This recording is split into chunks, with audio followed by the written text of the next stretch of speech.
Welcome to RTV. నేను మీ శ్రీనివాస్. ఏ దేశ చరిత్ర తీసుకున్నా కూడా ఆ దేశ కళాకృతుల మీద ఆధారపడి ఉంటుంది. ఆ ప్రజల యొక్క మనుగడ, ఆ దేశం యొక్క ప్రాముఖ్యత, వారిది సంప్రదాయాలు, సంస్కృతి కూడా. అటువంటిది వాటిలో ప్రథమ భూమిక పోషిస్తుంది హస్తకళ. హస్తకళ ద్వారా భావితరాలకు గత చరిత్ర స్మృతులను అందిస్తూ, అదేవిధంగా మనిషి పుట్టుక దగ్గర నుంచి కూడా ఇప్పటి వరకు ఏం జరిగింది కూడా మొత్తం కూడా ఈ హస్తకళ ద్వారానే తెలియజేస్తున్న పరిస్థితి. అందులో ప్రథమ భాగం తీసుకుంటుంది శిల్పకళ. శిల్పకళ గురించి అయితే మనం ప్రత్యేకించి చెప్పుకోవాల్సిన అవసరం లేదు. భారతదేశానికి పెట్టింది పేరు. మొత్తానికి ఒక సాధారణ రాయిని కూడా 10 మంది చేత దండం పెట్టగల శక్తి శిల్పకళ ఉంది. అటువంటి శిల్పకళ ఇప్పుడు పరిస్థితి ఎలా ఉంది? శిల్పకళ యొక్క ప్రాముఖ్యత తగ్గుతుందా, ప్రాధాన్యత పెరుగుతుందా? అసలు ఈ శిల్పకళ పట్ల ఎవరైనా ఆకర్షితులు అవుతున్నారా? అసలు శిల్పకళాకారులు అసలు దేశంలో ఉన్నారా? ఏ విధంగా ముందుకు పోతున్నారు? ఇలాంటి అనేక విషయాలు మనతో పాటు కొంతమంది శిల్పకళాకారులు ఉన్నారు. వారి మాట్లాడి తెలుసుకునే ప్రయత్నం అయితే ఆర్టీవీ ద్వారా చేద్దాం. నమస్తే దుర్గా గారు. నమస్తే అండి. శిల్పకళ అంటే కామన్గా కొద్దిగా కష్టతరమైన పని, అందరూ సున్నితమైన పనులు చేస్తుంటారు. ఎందుకంటే నిత్యం రాళ్లతోటి చేయాల్సిన పని. అసలు ఇటువంటి కళ పట్ల మీరు ఎలా ఆకర్షితులయ్యారు? దీనికి ఏమైనా శిక్షణ తీసుకున్నారా? దీని గురించి ఈ శిల్పం మీద నాకు చిన్నప్పటి నుంచి కొంచెం ఒక ఇంట్రెస్ట్ అనేది ఉండేది. శిల్పాలు అంటే డ్రాయింగ్స్ అయ్యి నేను ఇంట్లో బుక్స్ మీద అవి వేస్తూ ఉండేవాడిని. ఆ విధంగా ఆ ఇంట్రెస్ట్ తోటి ఇదే విధంగా ఈ వర్క్ మా మామయ్య గారి వాళ్ళ నుంచి ఈ వర్క్ నాకు తెలుసు. అంటే వాళ్ళందరూ ఇక్కడ ఒంగోలులోనే చేస్తూ ఉండేవాళ్ళు. అయితే అది చూసుకొని నాకు కొంచెం ఇంట్రెస్ట్ కలిగి నేను టీటీడీలో దీని గురించి 4 సంవత్సరాలు డిప్లొమా ట్రైనింగ్ తీసుకున్నాను. అంటే తిరుమల తిరుపతి దేవస్థానం వాళ్ళు ఉచితంగా 4 సంవత్సరాలు డిప్లొమా అంటే ఈ శిల్పకళ కోర్సు గురించి నేర్పించి బయటికి పంపిస్తారనమాట. ఆ ఇదితోటి మేము బయటకు వచ్చి ఇలా సొంతంగా శిల్పకళ అనేది ఏర్పాటు చేసుకొని మేము మా కింద ఒక 10 మందితోటి వర్క్ అనేది ఏర్పాటు చేసుకొని సప్లై చేస్తూ ఉంటాం విగ్రహాలు. అంటే ఇప్పుడు ఫోటోలు, ఫ్లెక్సీలు వచ్చేసిన రోజులు ఇవి. ఇటువంటి పరిస్థితుల్లో ఈ శిల్పకళకి ఆదరణ ఎలా ఉంది? శిల్పకళకి అంటే మనకు టెంపుల్స్ ప్రతి ఒక్క ఊర్లో కూడా ఇప్పుడు దేవాలయ నిర్మాణాలు అత్యంత వేగంగానే జరుగుతున్నాయి. ఎందుకంటే మోడీ గారు కానీ ఇలా వాళ్ళని చూసుకుంటే కొంతమంది ఇప్పుడు యాదగిరిగుట్ట టెంపుల్స్ కానీ ఇట్లాగా పాత టెంపుల్స్ అన్నీ కూడా మళ్ళీ రీమోడలింగ్ చేస్తూ ఈ శిల్పకళ అనేది మళ్ళీ ఇంకొంచెం జనాలకి అందుబాటులోకి వచ్చే విధంగా, భక్తులకు కూడా బాగా ఆదరణ వచ్చే విధంగా టెంపుల్స్ అనేవి నిర్మాణాలు జరుగుతూ ఉన్నాయి. కాబట్టి మాకు ఈ వర్క్ గురించి ఏ ఇబ్బంది అయితే లేదు. అంటే ఇబ్బంది అయితే లేదు, కానీ ఈ ముడిరాయిని సమకూర్చడం ఇలాంటి అనేది పెద్ద సమస్య. ముఖ్యంగా ఈ ముడిరాయిలోనే ప్రతి రాయి మీరు శిల్పం చేయగలరా? అంటే ఇందులో అంటే మేము రాతిని ఫస్ట్ మేము ఎంపిక చేసుకుంటామండి. క్వారీలో కృష్ణశిల అంటారు ఈ శిల్పాన్ని. అందులో మేము నల్లని శిల్పాన్ని మాత్రమే తీసుకొని విగ్రహాలకు మాత్రం ప్రత్యేకంగా ఆ రాయిని మాత్రమే వాడతాం అనమాట. అది మాత్రమే ఈ ఫినిషింగ్ అనేది వస్తుంది. ఆ తర్వాత రాతి యుగం కాడ నుంచి కూడా ఈ శిల్పం అనేది మన క్వారీల్లో నల్లని శిల మాత్రమే వాడాలి. అందులో మళ్ళీ ఇంకొకటి తెల్లనిది, తర్వాత మార్బుల్ రాయి, ఈ నల్లని రాయి, ఈ 2 రాళ్ళు మాత్రమే శిల్పానికి ఉపయోగిస్తారు. ముఖ్యంగా పాత రోజుల్లో ఈ శిల్పాలు తయారు చేయాలంటే ముఖ్యంగా ఉలి, బాటిసా ఇలాంటి చిన్న చిన్న పరికరాలు ఉండేవి. ఇప్పుడు మీరు సాంకేతిక పరిజ్ఞానం మీకు ఏ విధంగా ఉపయోగపడుతుంది?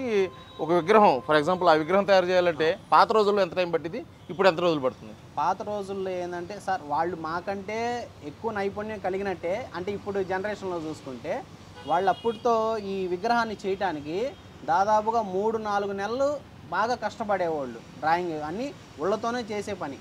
అప్పుడు ఈ డస్ట్ ఇదంతా కూడా ఏముండదు.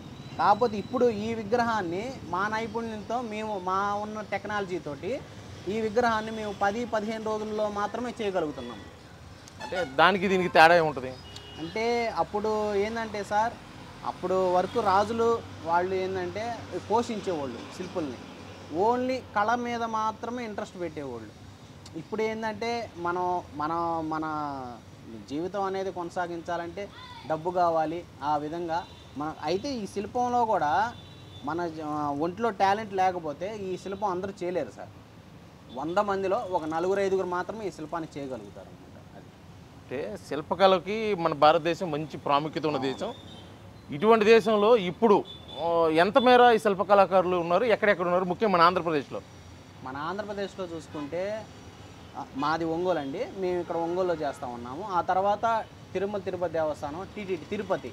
ఆ తర్వాత చూసుకుంటే ఇటు చిలకలూరుపేట, ఆర్లగడ్డ, దర్శి, ఈ విధంగా చూసుకుంటే దుర్గి, ఇలా ఒక 5-6 ప్రాంతాల్లో మాత్రమే ఈ శిల్పకళ అనేది జరుగుతూ ఉన్నది.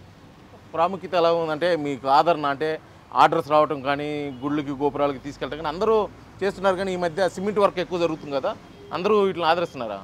అంటే వీటి విలువ తెలిసిన వాళ్ళు మాత్రమే, అంటే ఓన్లీ గర్భాలయాలు మాత్రమే కప్పు లెవెల్ వరకు మాత్రమే రాయితోటి కట్టుబడి చేసుకుంటారు.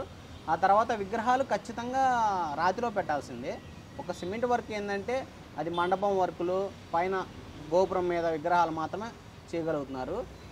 అదేవిధంగా చూసుకుంటే ఈ జనాలు అంటే రైతులు కానీ ఊర్లో వాళ్ళు కానీ ఎక్కువ స్తోమత లేకపోతే, పెట్టుబడి ఎక్కువ పెట్టలేకపోతే అప్పుడు సిమెంట్ వర్క్కి వెళ్తారు. వాళ్ళకి కూడా ఏంటంటే ఈ గవర్నమెంట్ దేవాదాయ శాఖ వాళ్ళు ఏదన్నా వాళ్ళకి అంటే ఎండోమెంట్ పరంగా వాళ్ళకి చేయూతనిస్తే ఈ రాతి శిల్పం అనేది బాగా ముందుకు వాళ్ళు కూడా చేపించగలుగుతారు అన్నమాట.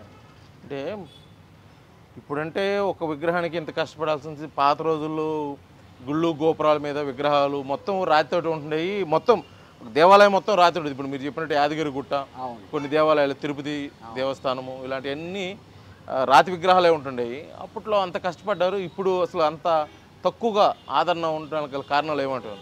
ఇప్పుడు అంటే జనరేషన్ చాలా మారిపోయిందండి. అంటే ఎక్కువ మత మార్పిడి ఇలా జరిగిపోతూ ఉంది. మన హిందూ ధర్మదాయ దాంట్లో చాలామంది కూడా వేరే మతాల్లోకి వెళ్ళిపోవటం ఇలా జరుగుతూ ఉంది. కాబట్టి కొంచెం ఆదరణ తగ్గింది.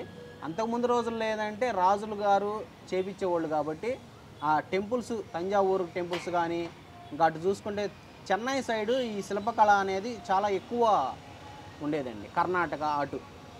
ఆ తర్వాత మన శ్రీకృష్ణదేవరాయలు గారు ఇటు హంపి, ఇటు విజయనగరం, ఇటు పక్క నుంచి మనకి ఇంకా ఈ విజయవాడ వరకు కూడా ఈ టెంపుల్స్ అనేది అప్పట్లో నిర్మించారు. వాటిని చూసుకొని మనం ఇప్పుడు కాపీ ఇప్పుడు ఈ విగ్రహాలు చేయడం జరుగుతుందన్నమాట. అయితే ఇప్పుడు అందరూ ఆకర్షణ వేరే వేరే చోట్లకి వెళ్తున్నారు, చివరికి వేరే పనికి వెళ్తున్నారు, కానీ ఇలాంటి కష్టతరమైన పనికి రావట్లేదు. గతంతో పోల్చుకుంటే అంటే మీరు నేర్చుకున్న అంతకుముందు కానీ ఇప్పుడున్న పరిస్థితులకు ఏమైనా తేడా ఉందా? అంటే సార్ ఇందులో నేను కూడా ఇప్పుడు ఈ 20 సంవత్సరాల నుంచి నేను ఈ ఫీల్డ్లోకి వచ్చాను. నాకు కూడా ఇంతకుముందు ఇలాగే ఉండేదన్నమాట. అంటే ఈ వర్క్ చేద్దామా వద్దా, ఇది డస్ట్ వర్క్, ఇది చాలా డేంజర్ వర్క్ కూడా. ఈ వర్క్ మిషనరీ టూల్స్ చేసేటప్పుడు కూడా చాలాసార్లు బ్లేడ్లు అయ్యి రిటర్న్ రావటం, బిట్టి మిషన్లు ఎగరటం, కరెంటు వర్క్తో చేయాల్సింది. ఇప్పుడు అంతా ఆ డస్ట్ మొత్తం లంగ్స్కి అంతా వెళ్తూ ఉంటుంది. మేము అంతా మాస్కులు పెట్టుకున్నా ఏం పెట్టుకున్నా కానీ ఈ దుమ్ము ధూళి అనేది లోపలికి పోతూనే ఉంటుంది. మేము కష్టపడాల్సి ఉంది. అంటే ఈ ఒక రకంగా మీరు చెప్తుంది అంతరించిపోతున్న కళలో ఈ శిల్పకళ కూడా ఉంటుంది. ఇది అంతరించిపోకోకుండా మీలాగా మరి కొంతమంది ముందుకు రావడానికి కానీ, దీని పట్ల ఆకర్షితులు అవడానికి కానీ, దీన్ని పోషించేదానికోసం కూడా ప్రభుత్వం నుంచి మీరు ఏమైనా కోరుకుంటున్నారా?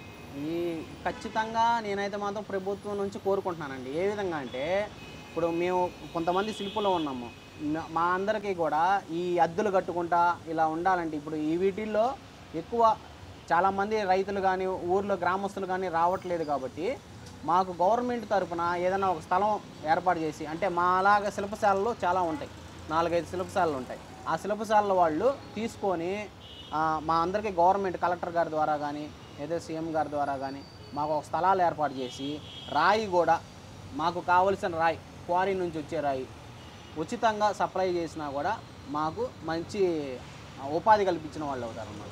అదేవిధంగా ఇంకేదన్నా స్కీమ్లు మా గవర్నమెంట్ తరఫున ఏదన్నా చేతికి దెబ్బలు తగిలినా కానీ ఏదన్నా కానీ వాటికి కూడా గవర్నమెంట్ తరఫున ఏవైనా మాకు ఫండ్స్ ఇచ్చినా, ఈ మిషనరీస్ కొత్త టెక్నాలజీ మిషనరీస్ వచ్చినాయి, ఈ మిషనరీతో కూడా గవర్నమెంట్ తరఫున ఏదన్నా మాకు చేయూతనిస్తే మేము కొంచెం ముందుకు వెళ్ళగలుగుతాము.